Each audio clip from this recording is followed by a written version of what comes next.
आप देख रहे हैं अल्फा डिफेंस हिंदी में आपका स्वागत है। आज के इस वीडियो में हम लोग बात करेंगे तेजस मार्क 2 के कॉकपिट के बारे में। अपडेट के हिसाब से तेजस मार्क 2 के कॉकपिट की डिजाइन फ्रीज कर दी गई है और इस कॉकपिट को बनाने का काम शुरू कर दिया गया है। रिपोर्ट्स के हिसाब से इस एयरक्राफ्ट में AMCA जैसा एडवांस कॉकपिट लगने वाला है और अभी तक जो AMCA के कॉकपिट को लेकर चीजें डिजाइन की गई हैं, वो सारी की सारी चीजें इस एयरक्राफ्ट के कॉकपिट में जाने वाली हैं। इस एयरक्राफ्ट के कॉकपिट के बारे में आपको कुछ इन्फॉर्मेशन पहले से पता होगी। इस वीडियो के दौरान हम लोग कोशिश करेंगे अभी तक अवेलेबल सारी इन्फॉर्मेशन को एक साथ कंसोलिडेट करने की। अभी आप अपनी स्क्रीन के ऊपर AMCA का कॉकपिट देख रहे हैं और तेजस मार्क 2 का कॉकपिट ऑलमोस्ट सेम होगा। इस कॉकपिट में 4 इंपॉर्टेंट चीजें हैं। पहली, हेड अप डिस्प्ले, जिसको आपकी स्क्रीन के ऊपर नंबर 1 से डिनोट किया गया है। दूसरी, साइड स्टिक, जिसको आपकी स्क्रीन के ऊपर नंबर 2 से चिन्हित किया गया है। तीसरी, लार्ज एरिया मल्टीफंक्शनल डिस्प्ले, जिसको आपकी स्क्रीन के ऊपर नंबर 3 से चिन्हित किया गया है। और इस मल्टीफंक्शनल डिस्प्ले के नीचे एक और डिस्प्ले दिया गया है, जिसको आपकी स्क्रीन के ऊपर नंबर 4 से चिन्हित किया गया है।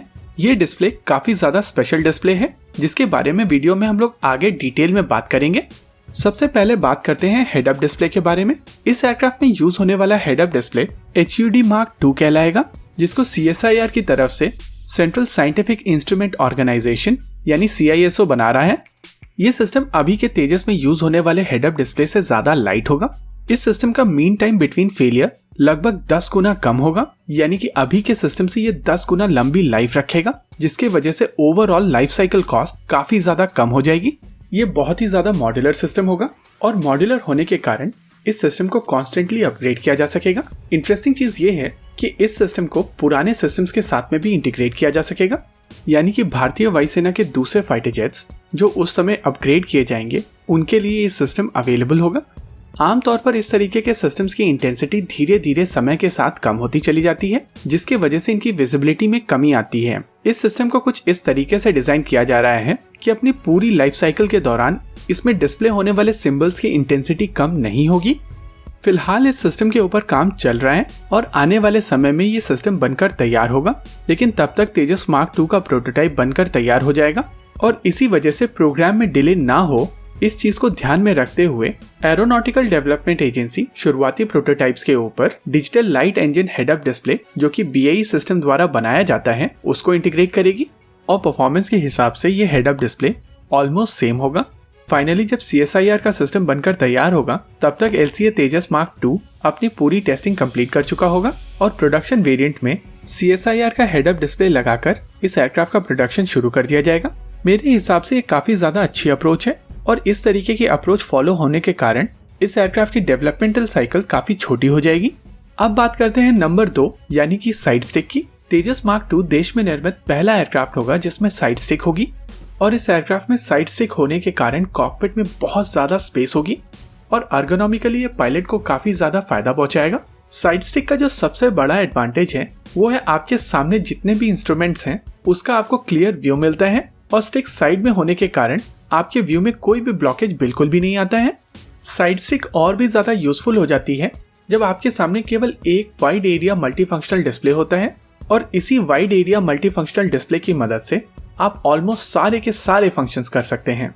जैसा कि अभी आप अपनी स्क्रीन के ऊपर देख सकते हैं, इस वाइड एरिया मल्टीफंक्शनल डिस्प्ले की मदद से अलग अलग सेंसर से आ रहा अलग अलग डेटा काफी ज्यादा प्रोसेस मोड में आपके सामने इंफॉर्मेशन के तौर पर अवेलेबल होता है, यानी कि पायलट का लोड बहुत ज्यादा कम हो जाता है। इसी एक मल्टीफंक्शनल डिस्प्ले की मदद से आप फ्लाइट पैरामीटर्स को जान सकते हैं। अलग अलग सिस्टम से आ रहा डेटा, चाहे वो रेडार से आ रहा डेटा हो, इंफ्रारेड सर्च एंड ट्रैक से आ रहा डेटा हो, मिसाइल अप्रोच वार्निंग सिस्टम से आ रहा डेटा हो या रेडार वार्निंग रिसीवर से आ रहा डेटा हो, ये सारा का सारा डेटा प्रोसेस्ड होकर आपकी स्क्रीन के ऊपर अवेलेबल होता है।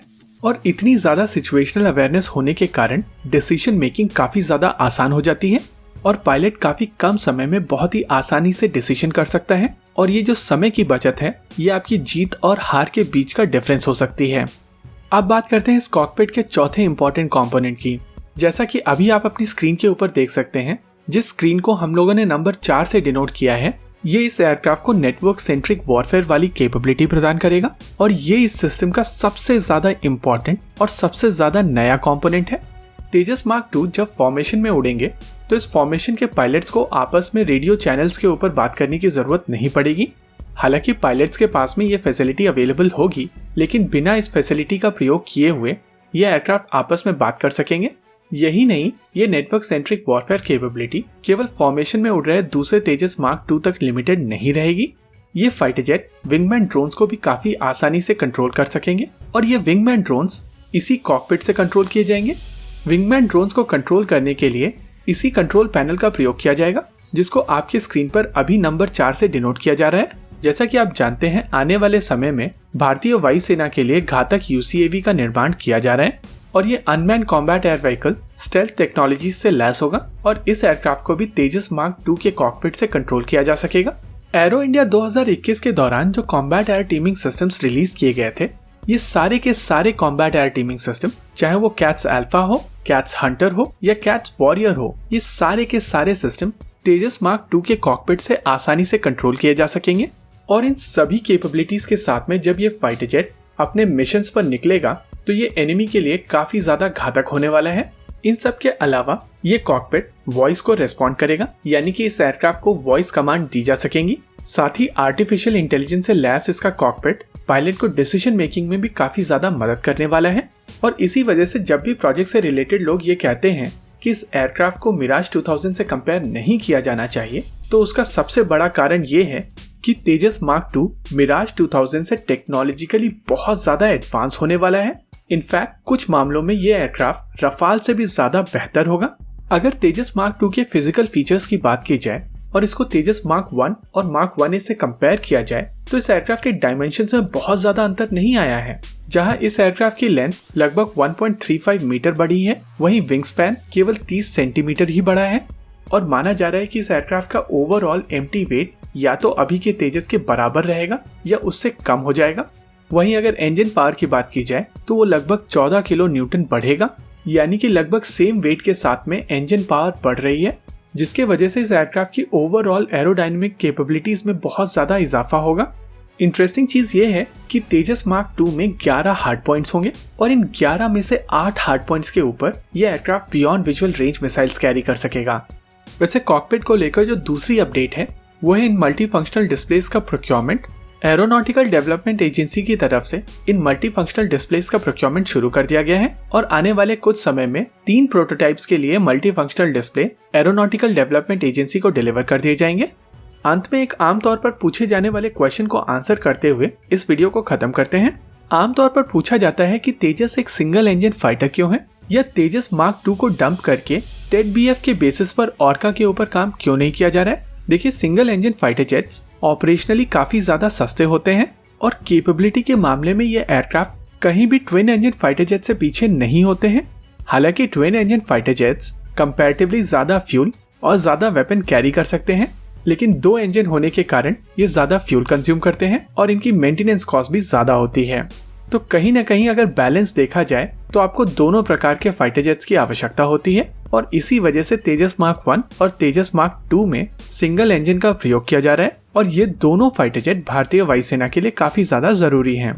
तेजस मार्क 2 जब असेंबली लाइन से निकल कर आएगा तो उस समय ये फाइटर जेट भारतीय वायुसेना का टेक्नोलॉजिकली सबसे ज्यादा एडवांस फाइटर जेट होगा और इसी वजह से कहा जा रहा है कि ये भारतीय वायुसेना के लिए रियल गेम चेंजर होगा। इसी के साथ आज के इस वीडियो में रखते हैं केवल इतना ही। अभी आप अपनी स्क्रीन के ऊपर पिछले वीडियो की टॉप 5 कमेंट्स को देख सकते हैं। इस वीडियो की टॉप 5 कमेंट अगले वीडियो के अंत में डिस्प्ले की जाएंगी।